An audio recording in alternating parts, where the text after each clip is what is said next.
Now, our program tonight, we welcome Joye Cauthen. She is great niece of Caroline Miller, and she's going to be sharing with us passages from the 1934 acclaimed novel, Lamb in His Bosom, written, of course, by Caroline Miller. These passages reflect the dignity, beauty, and poetry Miller recognized in the lives of the early South Georgia settlers. Her story is about frontier life at about the time of the Civil War. Joy will also be sharing with us portions of public addresses that Miller gave at the height of her success, from which she gained the reputation of being both an engaging and charming personality. We hope you will leave here tonight understanding the compulsion Miller felt to leave behind a written record of these obscure but intelligent and resilient people who were remarkable in their nobility. Enjoy tonight's program, and please join me in welcoming Joye Cauthen.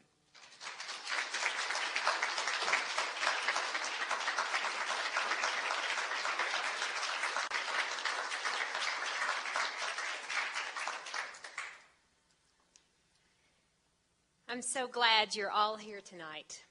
Some of you already know about Caroline Miller and Georgia's first Pulitzer Prize-winning novel, Lamb in His Bosom. But others of you may be learning about her for the first time, and you may be wondering, why Caroline Miller? And why Georgia's first Pulitzer Prize-winning novel, Lamb in His Bosom? In recent months, there has been a resurgence of interest in the 1934 Pulitzer winner. It is on the Georgia Center for the Book Top 25 reading list, and I have heard of book clubs scattered throughout Georgia reading it. I am even aware that the book has been recommended for consideration for Oprah's book club. My desire is to offer you an in-depth examination of the book and the author with the hope of sparking your interest in joining the many who are again reading this classic of American literature. I'd like to take you back to the early 1930s, a time of the Great Depression, when the country needed inspiration. This young writer chose as the theme of her novel the perseverance, faith, and courage of the South Georgia pioneer settlers. Readers of Lamb in His Bosom were mesmerized by the struggle and brute faith that sustained these characters. Somehow their own struggles began to pale in comparison.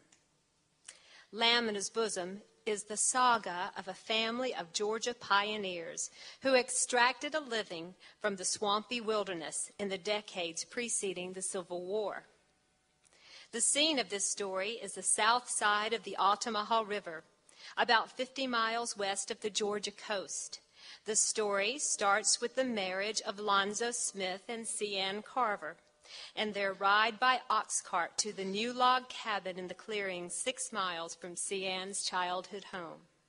This incident launches the events chronicling the establishment of their home and family.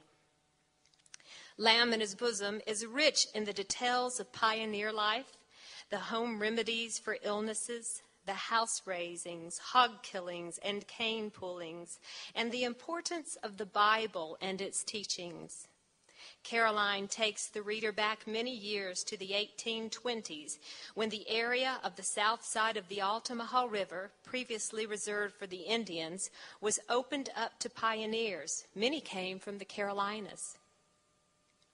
Was it possible that a 30-year-old mother of 3 little boys who had married her English teacher after graduating from high school, she never attended college, was winner of the Pulitzer Prize, the highest literary award given in the United States for her first novel?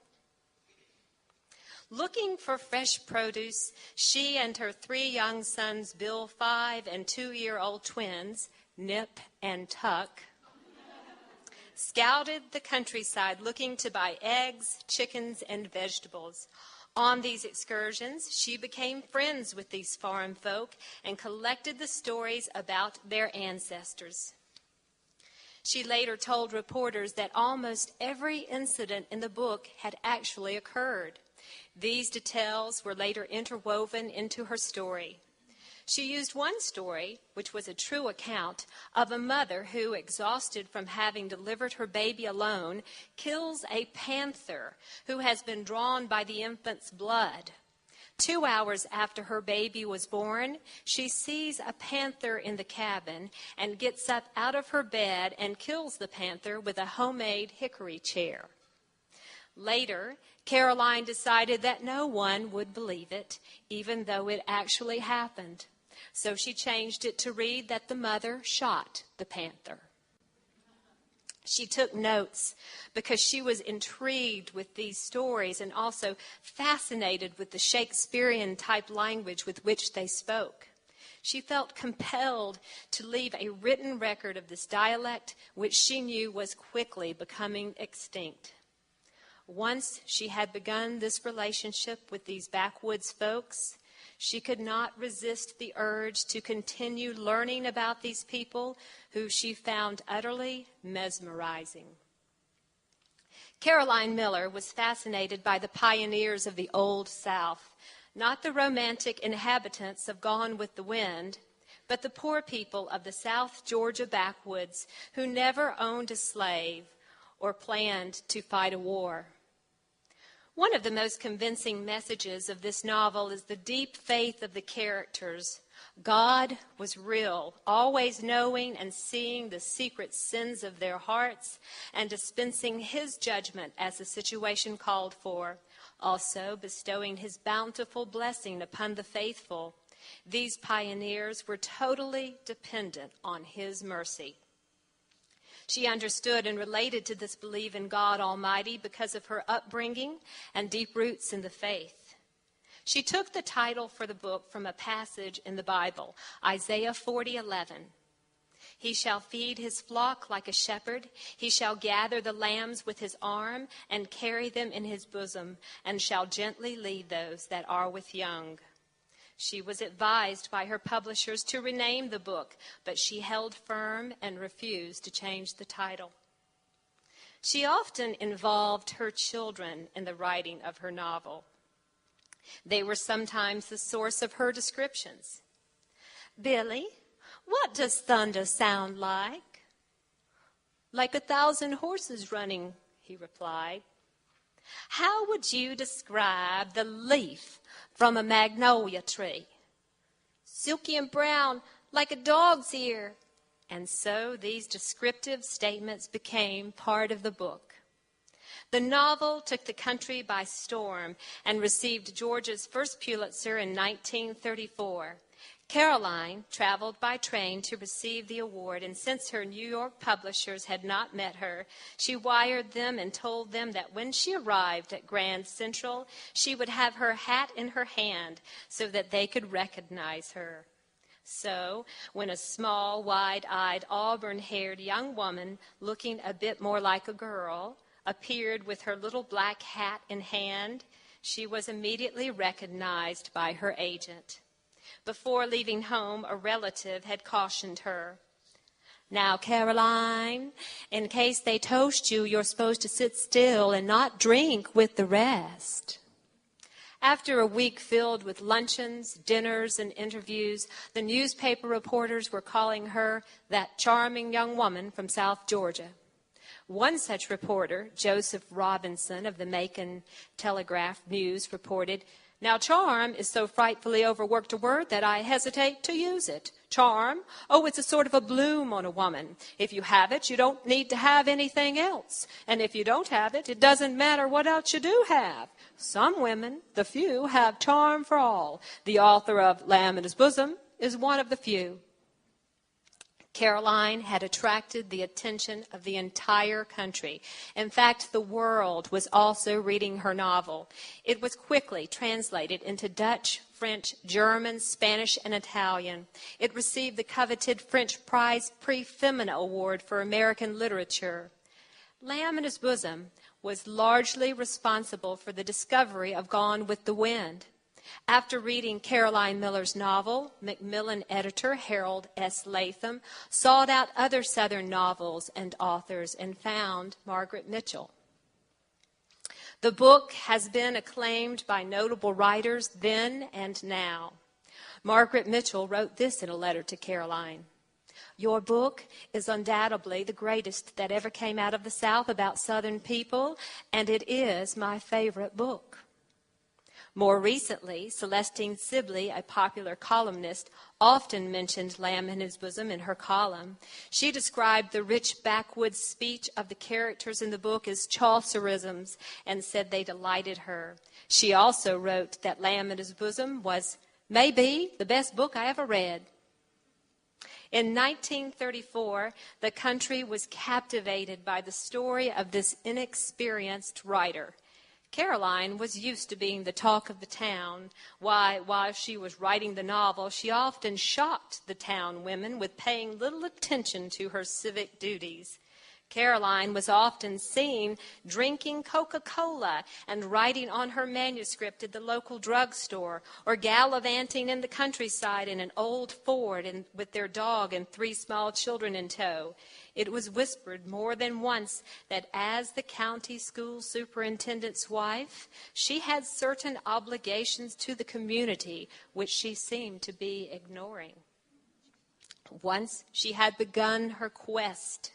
Once she had spoken the first time with one of these backwood folks about their lives, of their ancestors, she was hooked and could think of little else that needed doing.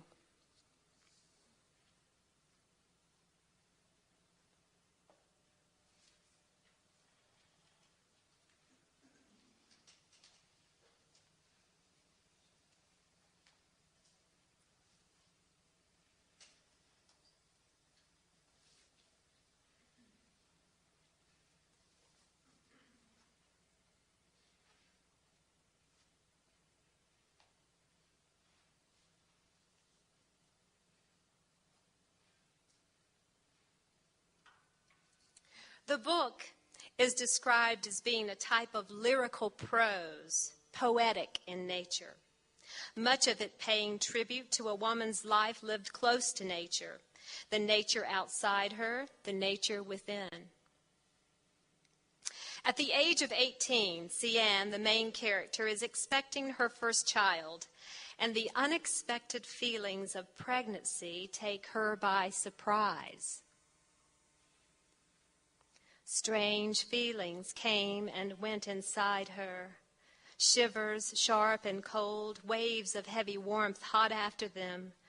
The little unknown thing was growing within her as suddenly and softly as the first touch of spring in the maples. It was putting out its hidden, watery roots as simply and surely as little cypresses take root in a stretch of swamp water way off yonder. It was coming upon her as quietly as the dark came up from the woods at night and hushed in the little clearing. Impulses swelled within her, swelled her body, fit to burst. Magnolias held out big cupped flowers as white as the moon. Cian broke a bloom from a low bough and took it back to her house and set it in a jug on her eating table. The heavy white petals curved upward above the hard white beginnings of seed that grew out of the bottom of the cup. The out leaves were faintly green and yet showed the tender impress where the calyx, silky and brown like a dog's ear, had pressed close in upon the flower, holding it close until its birth time. There were magnolias all through the woods. Cian pulled blooms from the lower limbs of the magnolia trees and carried them home to scent her house and to droop heavy and white over her eating table.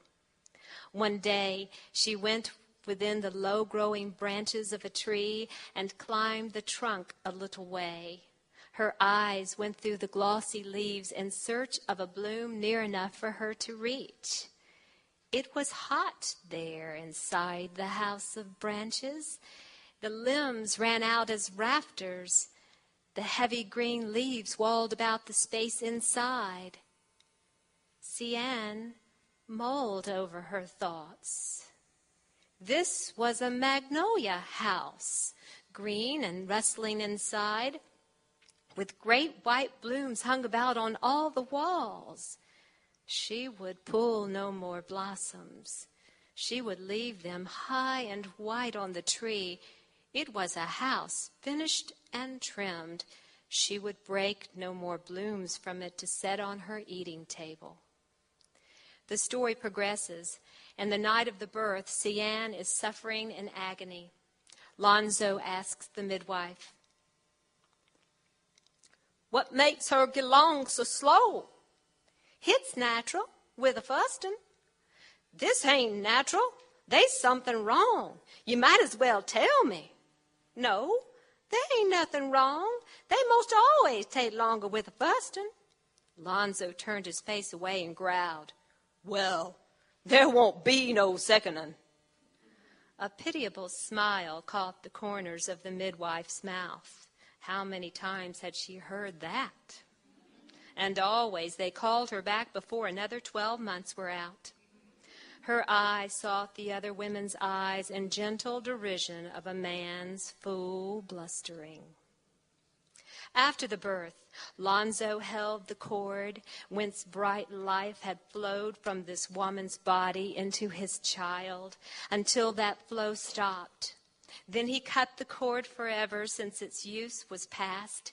He tied the shred of the child's body back into itself, making it an entity as one finishes something perfect. Cian had made this thing, a thing harder and prettier to do than weaving cloth or sewing a dress. Cian was not able to do this little last thing for it, so Lonzo did it for her. Then he sat down beside her, waiting for her face to regain its color and its meaning for him.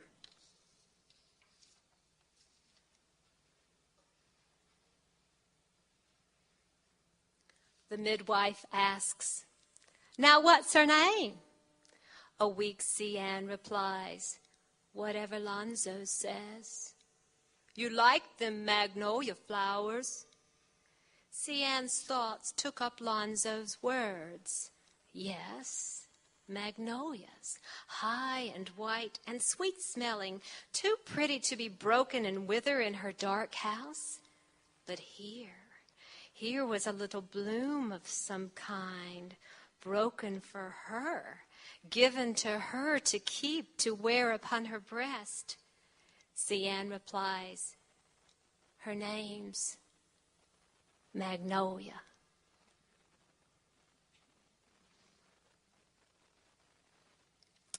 After the first child is born, Cian ponders how she will ever love another as much. But as she rocks and cuddles her second-born, her heart begins to grow.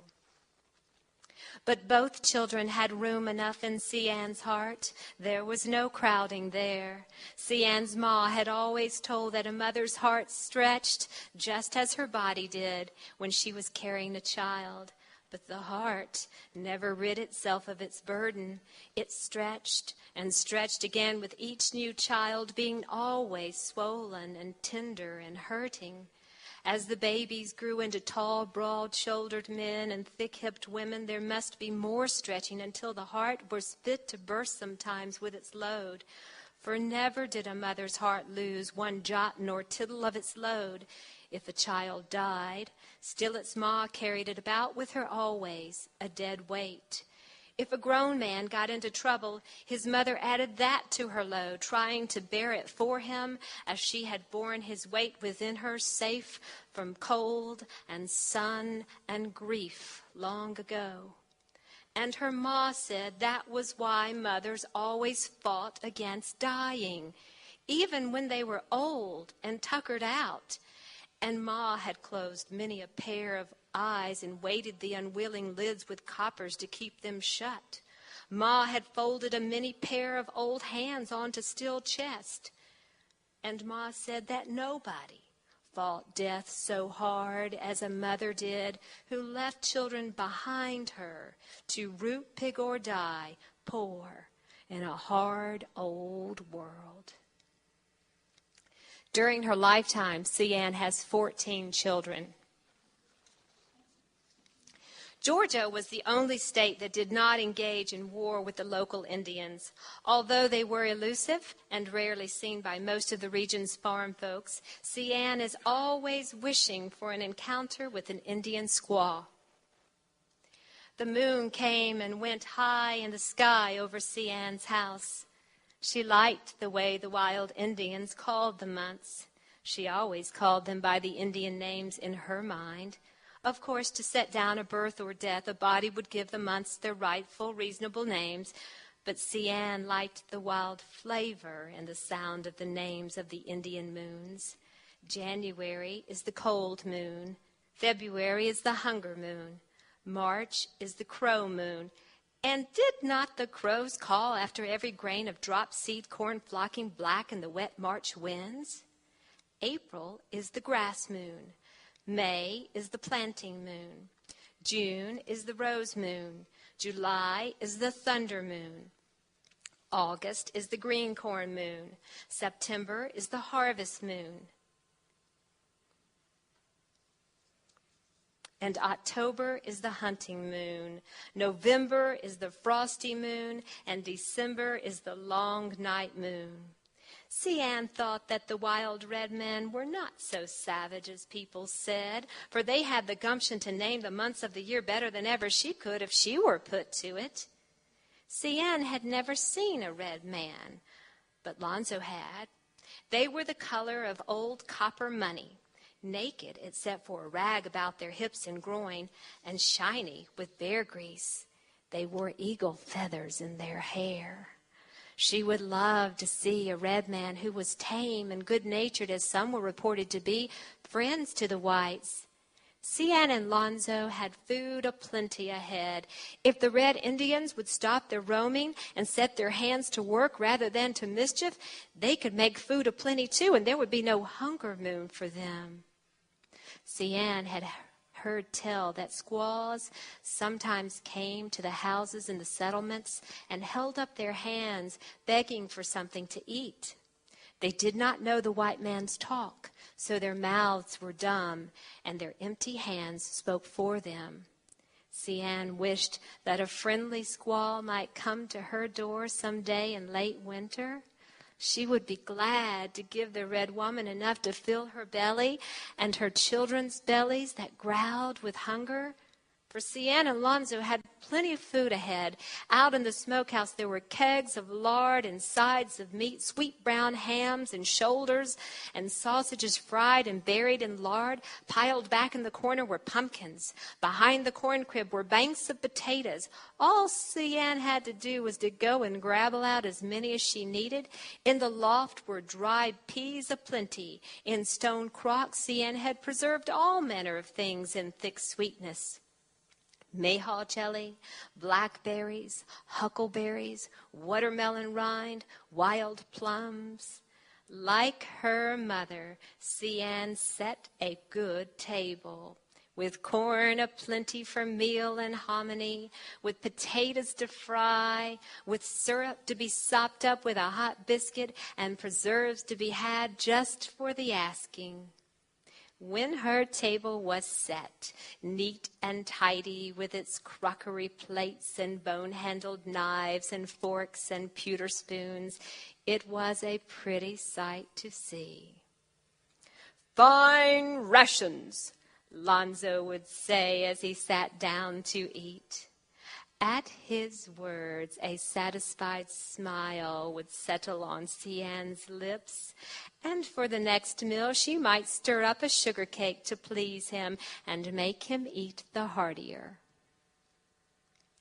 Perhaps one of the most poignant incidents in the book is when Sian's ma is old, addled, and dying.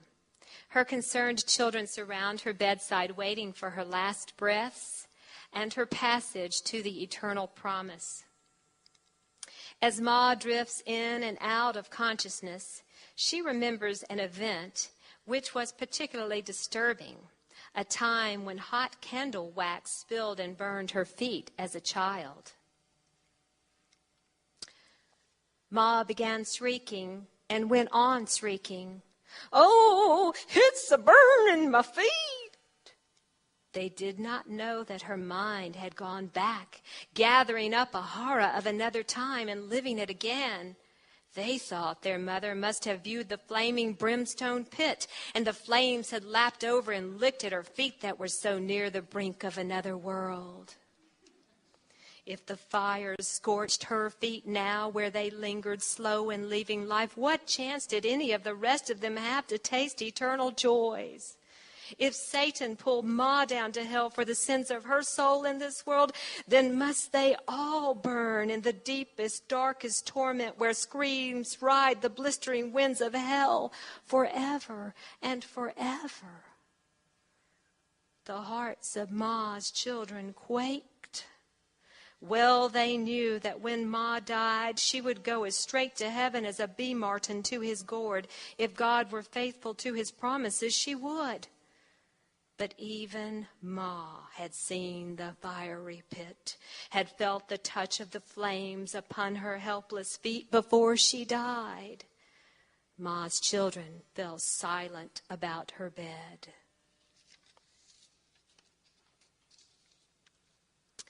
Throughout Sian's life, she buries loved ones.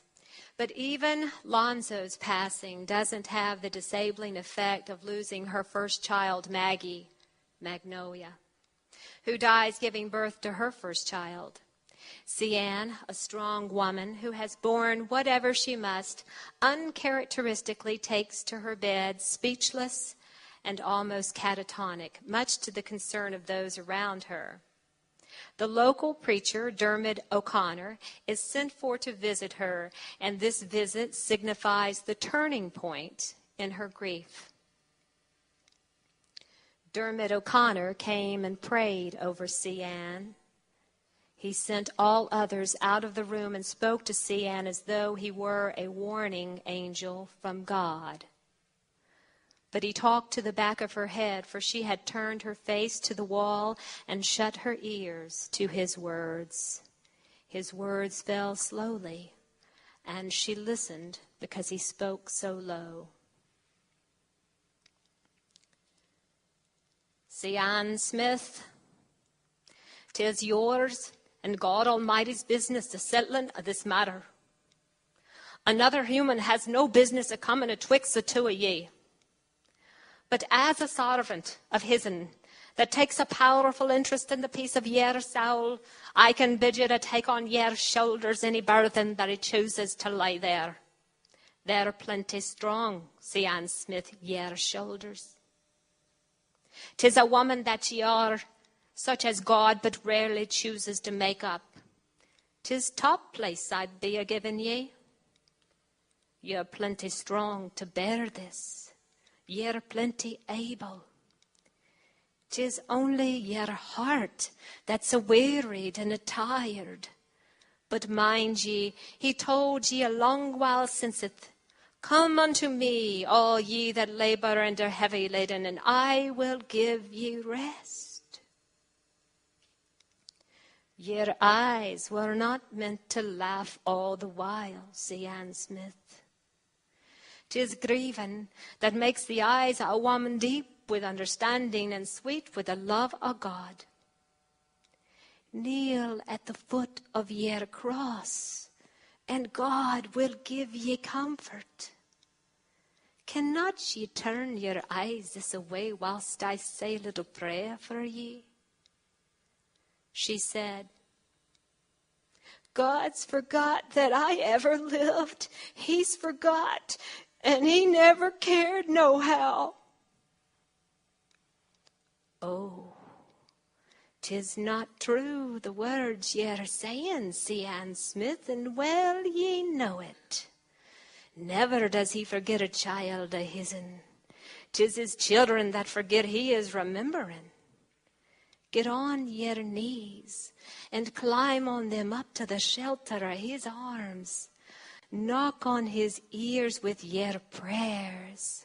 Creep into his arms, Sian Smith, and lay your head on his bosom, and he'll hold ye closer than any man ye ever loved can ever hold ye.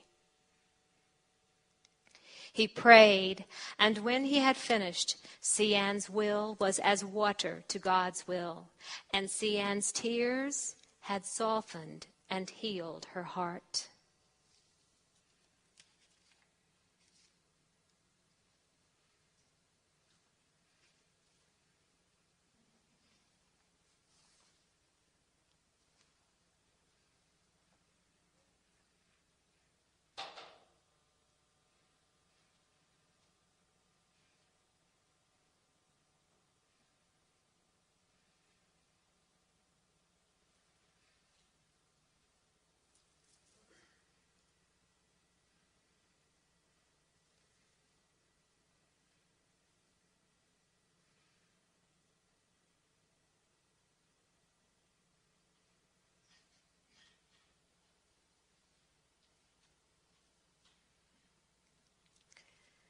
Caroline Miller was charming, demure, and modest, which made her a popular speaker and lecturer for civic, literary, and academic organizations. She told college audiences, "Every young writer can write a prize-winning novel." To a group of students belonging to a national honorary fraternity of journalists at New Jersey College for Women, she assured them, "If I can write a prize-winning novel, so can you. You can do what you want to do. The Lamb proves that, believe me. Don't let anyone tell you there's no drama in your life or that your surroundings are too colorless for novel material. If you can't find the novel in someone else's life, look into your own. Perhaps you don't have any Georgia pines to write about, but there is something else quite as lovely in your life. I am certain of that. There never was another you. Write the way you feel it." In an interview with Nell Bates Penland of the Atlanta Journal, she says, "When my twins were 2 years old, I thought I would break under the strain of trying to care for them and do the hundreds of other little things a normal wife and mother is called upon to do. But one day, it suddenly occurred to me that I was not half so weighted down with duties as the pioneer women used to be. Even my mother and grandmother, who had such large families, seemed to get through with much less effort and energy than I was expending. I couldn't help wondering why. They had something very real, very tangible, yet almost indefinable, that anchored them and gave them faith and courage. And I needed that something so much. I'd get in the Ford and ride about the country and talk to the people. I'd buy chickens and vegetables from them, and they'd tell me about their lives in the language which even today preserves many of the picturesque and graphic figures of speech which their ancestors used. These people are obscure, but they are an important part of our history. Their forebears fought in the Revolution and in the Confederate Army. They are loyal Americans, patriotic citizens, and people of high moral character. Despite the absence of formal education and even books, they were by no means lacking in culture and ethical standards. They were intelligent, resourceful, and resilient people, educated with the resources available to them, with personalities as developed and as divergent as one might find anywhere. And while I found my book among these people, I also found something which helped me. I discovered the fine spirit in which they met the hardships and tragedies, what they suffered, and their nobility in the midst of desperate conditions made my own problems seem less difficult. I hope that I have captured something of their patience and courage and faith, not only in my book, but also for myself.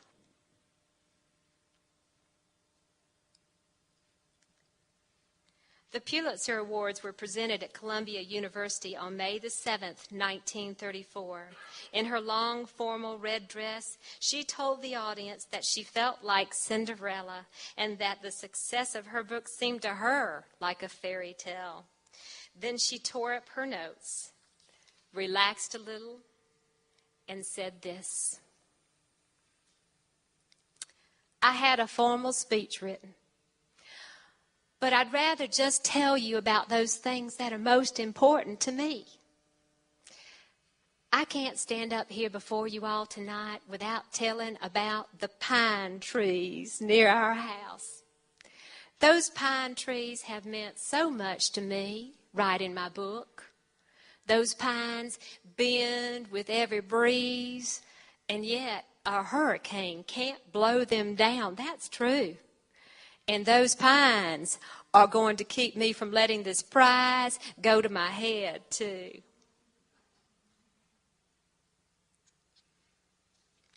Two reporters were on Caroline's train as she headed back home to Georgia. They wrote that she got a great laugh when the conductor of the train was informed that Mrs. Miller, the author of Lamb in His Bosom from Baxley, was on board. And the conductor had said, "Oh, yes, she's the wife of the school teacher, isn't she?" Unpretentious and unaffected by her recent acclaim, she chatted freely with all the nearby passengers about any number of things: the grandeur of Radio City, the charm of South Georgia, the causes of asthma, and the size of a guinea pig's tonsils. She led the singing of Sweet Georgia Brown and Georgia on My Mind. Finally, she could stay awake no more and lay down in the seat to doze for a few moments. A reporter wrote this of her: so friendly, so youthful, so natural did she seem that you felt like patting her on the head and calling her Caroline instead of the more sedate Mrs. Miller, and she gave the impression that she would not have minded it. Upon returning to her hometown of Baxley after receiving the Pulitzer Prize in New York, the entire town turned out to greet her with banners waving high over the streets, and in all the shop windows there were posters honoring their most famed resident. A band played and a parade of fans gathered to escort her to her home from the train depot. The mayor made a speech telling how proud they were of her, and then to Caroline's delight, an ox cart, just like the one used by Cian and Lonzo, the main characters of the novel, arrived with these two characters dressed to perfection for the part. Cian leaned from the cart to say to Mrs. Miller, in imitation of the dialect of the book, "I reckon as how we're right glad to have you back with us, Mrs. Miller. Me and my old man Lonzo thought we'd better come down and see how you looked after you'd been to that highfalutin city of New York. We figures you was out of your element up there, and we's right glad to have you back with us." To which Caroline very simply replied, "I am overwhelmed." Then all that gathered, including her husband and 3 small children, directed the parade of more than 2,000 well-wishers up the street and to her home.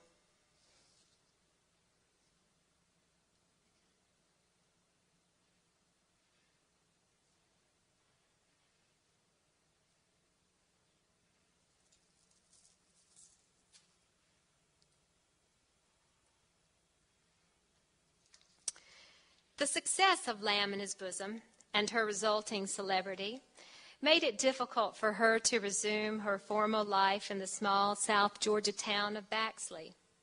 She and her husband were involved in a painful and public divorce. She retreated to a small coastal town in Mississippi where she lived anonymously, even receiving mail under an assumed name. Later, she remarried and moved to Waynesville, North Carolina, and had 2 more children. Caroline always wanted a little girl. After 4 boys, a friend said, "Have a little patience." So when her 5th child was born and was that little girl, she named her Patience. A second novel, Lebanon, was published in 1944. When her second husband passed away in 1976, Caroline moved to a little mountain home so remote that visitors had to drive through a cow pasture, taking care to close a maze of gates behind them. As guests approached her home, they would recognize the familiar border of flowers on both sides of the walk that had always welcomed her friends in every house that she had lived in. She lived quietly there, doors unlocked, surrounded by her books and writing materials. Quilting, embroidery, and knitting projects were close at hand. Caroline died in Waynesville at the age of 88 in 1992, and until her death, she continued to write every day, leaving several unpublished manuscripts. A few months before her death, the town of Baxley honored its most famed resident, celebrating Caroline Miller Day.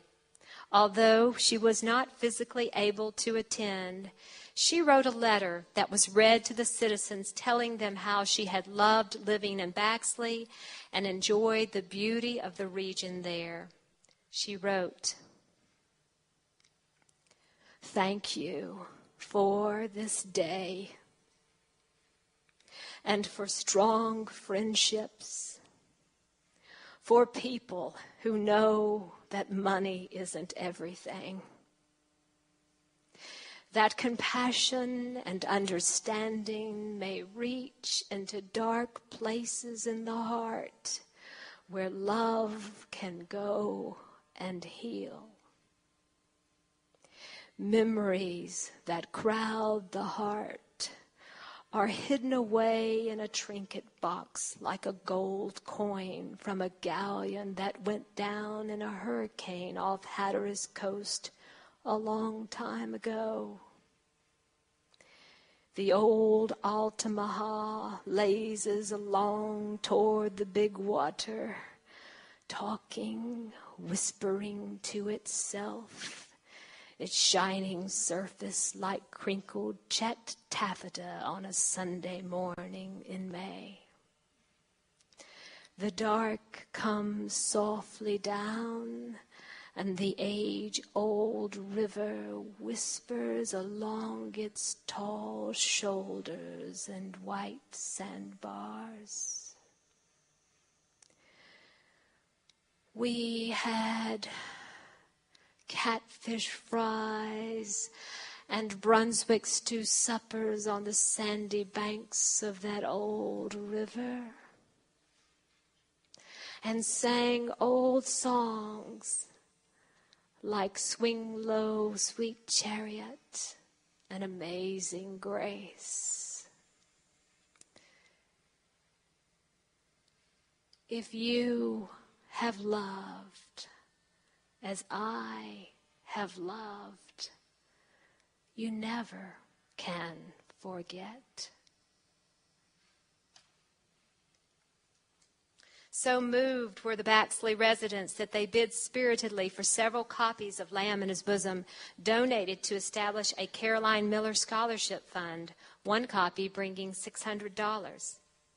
Caroline Miller once said, "The novelist's reward is the knowledge that after he dies, he will leave the best part of himself behind." In April of this year, Caroline Miller was inducted into the Georgia Writers Hall of Fame, along with Celestine Sibley, Farrell Sams, Ann Rivers Siddons, and John Stone. There have been 29 writers inducted into this prestigious group, to include Sidney Lanier, Joel Chandler Harris, Margaret Mitchell, Martin Luther King, and Alice Walker. The presenter of this award reminded the listeners that the South owes a debt of gratitude to Caroline Miller. Had it not been for her novel, Lamb in His Bosom, other Southern writers might not have been so noted. Writers like Margaret Mitchell, Marjorie Rollins, and Flannery O'Connor, Indeed, she clearly directed a spotlight that shone brightly on her and has continued to shine here on the South on our writers and on our literature. And I invite you to read Lamb in His Bosom and see how it all began. Thank you.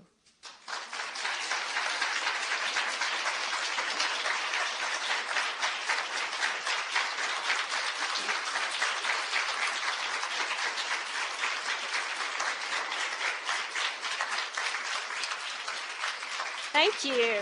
Thank you. Thank you again for coming, by being here tonight, or by reading Lamb in His Bosom, or by telling a friend about Caroline Miller. You are participating in a revival of public awareness of the importance this book has in Georgia history and in American literature. And I'd like for you all to come up before you leave tonight and visit the photographs and memorabilia I have. Thank you again.